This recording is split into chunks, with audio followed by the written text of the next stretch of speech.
Hey guys, welcome back to the channel. It's me, Iamtongue, and today I just want to talk about this lens right here. This is the TTartisan 27mm F2.8, and guess what? It has autofocusing. But you heard it right, TTartisan has an autofocusing lens for the Fujifilm X mount. What a time to be alive, guys. Holy crap. I was as shocked as you were when I heard the news. I was like, nah, I can't be like a third-party lens manufacturer that is known for just their manual lenses got into autofocusing. Like, that's so cool, man. Why don't we just start with what everybody wants to know first, and that is the performance of this lens. I say, what's good of an autofocusing if a lens takes crappy images? Am I right? I've been using this lens as my walk-around lens around my neighborhood, and I am pleasantly delighted with my experience with it. The images I got, they look good. They were freaking sharp, decent. I was using this lens with the Fujifilm X-H2 and the 40 megapixel sensor because I just wanted to see how this lens will perform with a high megapixel sensor, and I gotta say, the images I've been getting, I've been quite happy with. The images were sharp in the center at f2.8. Surprisingly, since this lens is on the cheaper end of the spectrum, I feel this lens punches above its weight when it comes to sharpness and detail. I was using this lens on a portrait shoot with Lisa, and I was thoroughly enjoying the images I got were great. This lens does suffer from heavy vignetting though. Stopping it down should clear it up just a little bit. At f5.6, you'll still see some vignetting in the corners, and once you stop it down to like f8, it should clear the rest up. This lens though does have some crazy flaring issues, so you're going to have to be careful of pointing this lens straight towards the sun. On certain angles, while I was shooting, I was getting some like crazy flares. It gives like this orange amber burst of light, and I find this lens to be almost unusable. It almost washes everything out when it comes to contrast. But do try it out for yourself, because on certain angles, you can control how much it flares by just angling it around. With a little bit of finagling, you can make it work for you. The bokeh is decent, nothing to write home about, as the minimum focusing distance is at 35 centimeters. I was expecting it to be a little bit closer than that so I can get some like decent compression. Sorry for anyone thinking that this lens could do that. It doesn't. Like, you're not gonna, it looks all right. But I still say for the price, you're going to be happy with the images that you get regardless of whether or not you can get bokeh or not. Now let's move on to the autofocusing. How does it autofocus, as this is TTartisan's first attempt at an autofocusing lens? Again, I gotta say, I'm pleasantly surprised. Single point AF, it performs like any other Fujifilm X mounts that you are used to. You can expect it to lock focus with your subject immediately. However, there is some focus breathing with this lens. And again, for this price, I'll allow it. It's not the worst I've seen. With tracking for photos, that's a different story. When I was using the Fujifilm X-H2S, I was shooting at 15 frames per second. You're going to get more shots in focus. I think I got around like 44 shots out of 54 shots. That's pretty good for a first crack at the autofocusing lens. Then once you change to mechanical shutter at 5 frames per second, I got around 8 out of 15 shots. So again, it does struggle to keep up, as you can see here.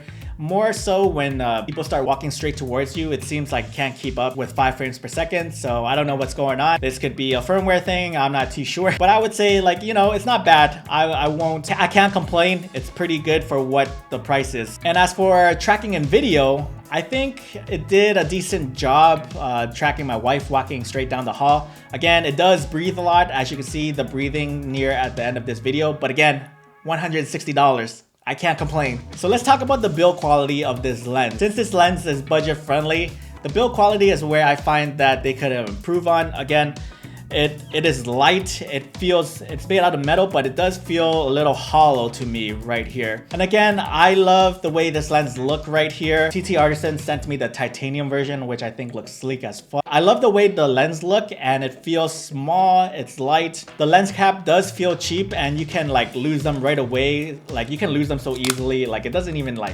snap on properly. So this lens can get shuffled in the bag, and then eventually the lens cap will come out if it's shuffling around the bag. So that's something that I'm not a fan of. The lens cap doesn't have a secure snap into the lens, so even if I don't use the 2 side prongs to unlatch, it will just come off. This is in. Like, if I don't use the prongs right here, these two prongs right here to like take it out, I'm gonna just, 2 prongs are right here. I'm gonna go from these 2 sides and then Just like that, it's out. And I didn't even use the prongs to unlatch it. I can just take it out. That's how unsecure it is. That's how insecure it is. Unsecured? Insecure? And I find because this lens is so small, it's a little bit annoying to change the aperture ring. Like my hand, so as you can see here, there's like not much space for me to turn. So my hands do get in the way sometimes. Like it's really hard for me to turn the aperture ring sometimes. The back cap of the lens is where you're going to plug your cable for future firmware updates right here. It's on the outside. There's electronics contact on the back cap right here, and then also right here you can see the USB.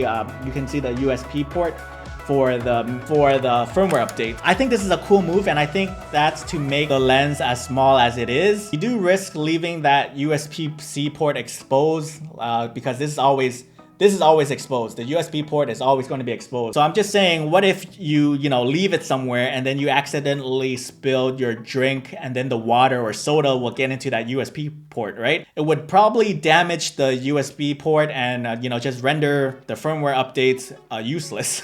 So I think it's cool in theory, but I don't think it's practical for that reason. Like, you never know, man. You just never know. Sometimes you're clumsy, sometimes shit happens. The lens itself is made out of metal, and I do like how this lens look. It's quite small and compact, so I'm very happy with the size of it, making this quite a very good lens to just walk around with and not have to worry about weight at all. What are some negatives? As I mentioned before, that this lens suffers from like heavy vignetting. So if you're someone that shoots only in JPEG, you won't be able to correct this. And at f2.8, there's a lot of vignetting, and it does clear up around f8. So again, if you're annoyed of vignetting, the only way to clear it up is if you shoot raw and bring it into Lightroom to fix it. Like I mentioned before, another negative, flares on this TTartisan 27mm F2.8 is crazy. So this lens do have some lens characteristics. If you like the flares, the flaring issue on this is pretty bad. So you can't really use it. So you have to like work around